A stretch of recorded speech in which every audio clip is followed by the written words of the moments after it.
Hi, welcome back to the channel. With the advent of video games and a new interest in historic weapons, one of the guns that I think has become more popular, especially with the World War II, is the American Browning automatic rifle. A lot of people have interest in it. They're extremely expensive to own, and because not everybody can own one, I believe even the semi-automatic versions, which aren't a real machine gun, are in excess of $5,000. You can go to a rental shoot like a Knob Creek or a Big Sandy or something, and you will find guys that are renting guns that you can shoot, and a lot of guys want to shoot the b.a.r. I have looked at probably 50 YouTube videos of me shooting a b.a.r. on vacation, okay, and they're not b.a.r.s. What they're actually shooting, they think they're shooting this. What they are shooting is this. This is the FN Type D. So I decided to do a video on the difference between the two.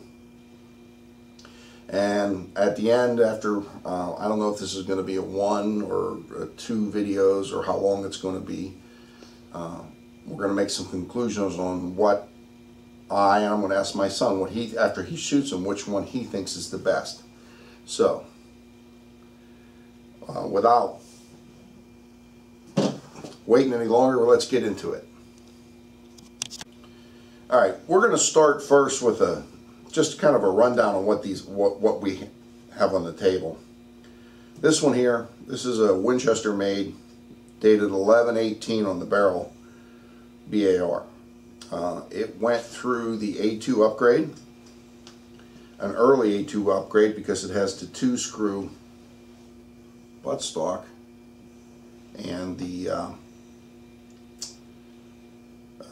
it's a brownish plastic, but it has the bipod. It has the rate reducer in the stock, and then what I did is I kind of liked a lot of the look of the World War I, so I took the carry handle off and the World War II wood off and put a reproduction World War I foregrip and put a World War I era rear sight on it. But this is early enough in the 1918 A2 production that it still has the hole for the monopod. The later ones, my other b.a.r. for example, won't even take the monopod in the back. So basically, this is the gun we're going to use as the American base gun, because last reiteration is slow and fast. It's no semi and no full, it's slow and fast. It has the rate reducing system. It has the bipod. This is our American b.a.r. that we're going to compare to the Belgian b.a.r. Now we'll get into the Belgian b.a.r. Alright, the second one we're going to look at is the Belgian FN Type D. If you're at the creek and the guy says, hey, you want to run a b.a.r., and he hands you to something that looks like this, it's not a b.a.r., it's a Belgian FN. Usually it's a Type D, it could be a Type 30, but knowing the machine gun business the way I do, it's going to be a D. What cosmetically or immediately should you be able to notice on why this is a D and not the American b.a.r.? Well, first, the American b.a.r.s, especially the 1918 A2s, are 90% of this is plastic. Some people have retrofitted wood, but this is plastic. FND, it's wood. It's got the turned around rear sight, so this part is up front instead of in the back like on an American gun. First thing you'll notice, first thing I always noticed was the pistol grip. I always thought that the American b.a.r. should have a pistol grip anyway. The pistol grip is obviously readily visible. As you come forward, since the Americans often have a carry handle, the carry handle is not a giveaway, but the fins on the barrel are. These cooling fins are never found on an American military b.a.r. Both these guns are in 30-06, so, and this one can have, the FND has multiple flash hiders, some are even coned, it looks somewhat like that. The other thing you'll notice is the bipod on this one is attached to the gun, whereas this one is actually held on with the flash hider. So when you go to rent one and the guy says, here's your b.a.r. and this is what he gives you, no, it's not a b.a.r. And to be fair, why do people do that? Why do people shoot this instead of this? Well, first, since this has a quick change barrel starts to wear out. It's simply a matter of throwing a switch and taking it off the gun rather than doing a bunch of machine work. But the other thing is, because this can be shot in 4 or 5 calibers, if you're renting a gun, you want to make money. You shoot it in the cheapest caliber available, increases your profit margin. Alright, those are the basic visible differences. We'll get into actual physical differences here next. I want to talk about operational differences. In other words, if you're a gunner and you're operating the guns, what are you looking for? Well, they are similar. They both have the flip up shoulder support for the butt plate. The American b.a.r. has, on the A2s, and you can see this is an upgrade from an 18 to an A2, it has these ears to help center the magazine. On the Belgian one, you don't have that. The American uses a friction system to slow the bolt down. It works off a buffer system back here. The Belgian system uses a clockwork gear system here, and there's recoil springs in here only. Another thing is, on the American guns, this is open. The Belgian gun has dust covers. See one on the bottom.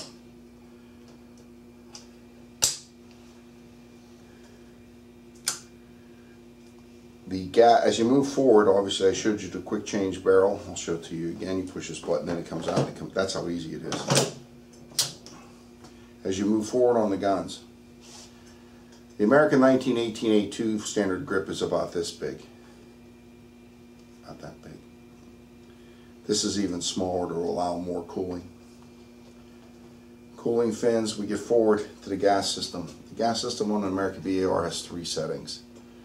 The gas system on the Belgian gun has, I don't know, hundreds, because if you stop to think about it, the Americans were building their guns for their ammo, the 30 caliber M2 ball, and it's armor piercing and it's tracer version, but basically the same powder load, powder charge. If you were in Belgium and you were building this gun and you sent this gun went to Colombia, they may use American surplus ammo, they may use Serbian ammo, they may use leftover World War I ammo, they don't know. So to tune the gun to run with whatever country it went with, they made the gas system much more adjustable than the American system. If you come out to the front, let's go to the bipods. This bipod is pinned in here. It does not come off, it folds, but it does not extend in length. This bipod is held on by the flash hider. As you can see, although it's more adjustable than this bipod, it's way overcomplicated and it's way too heavy. But both weapons shine when you shoot them off the bipod. When we do the shooting, we're going to show the difference. Now, both these weapons as set up are semi and fast. Slow and fast.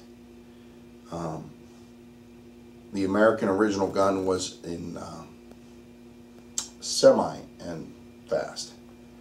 And then when the A2 came around, they went to slow and fast. The FND, as far as I know, only comes in slow and fast. One of the things that the FND has a huge advantage is ergonomically when you get in behind the gun. It's much easier to reach down and go like this than it is to reach around this huge wrist like this.